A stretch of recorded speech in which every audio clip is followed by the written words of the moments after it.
బంగారం స్మగ్లింగ్ కేసులో అరెస్టైన కన్నడ నటి రాన్యా రావు అధికారులపై ఆరోపణలు చేశారు.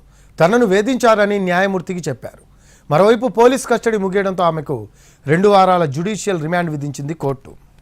గోల్డ్ స్మగ్లింగ్ చేస్తూ దొరికిపోయిన కన్నడ నటి రాన్యారావు నుంచి పలు కీలక ఆధారాలు రాబట్టే ప్రయత్నం చేశారు director of revenue intelligence DRI అధికారులు. 3 రోజుల పాటు కస్టడీలో ఉంచుకొని ప్రశ్నించిన అధికారులు ఎవరి ప్రోద్బలంతో గోల్డ్ స్మగ్లింగ్ చేస్తున్నారనే వివరాలు రాబట్టారు. కస్టడీ ముగియడంతో రాన్యారావును బెంగళూరు ఆర్థిక నేరాల కోర్టులో ప్రవేశపెట్టారు. అయితే అధికారులు తనను వేధించారని న్యాయమూర్తి ఎదుట రాన్యారావు వాపోయింది. తనను కొట్టలేదు కానీ బెదిరించారంటూ కన్నీళ్లు పెట్టుకుంది. రాన్యారావు తీరుపై తీవ్ర అభ్యంతరం వ్యక్తం చేశారు డిఆర్ఐ అధికారులు. కస్టడీలో తాము అడిగిన చాలా ప్రశ్నలకు రాన్యారావు సమాధానం చెప్పలేదని తెలిపారు. కొన్ని ప్రశ్నలకు తెలియదని సమాధానం చెప్పిందన్నారు.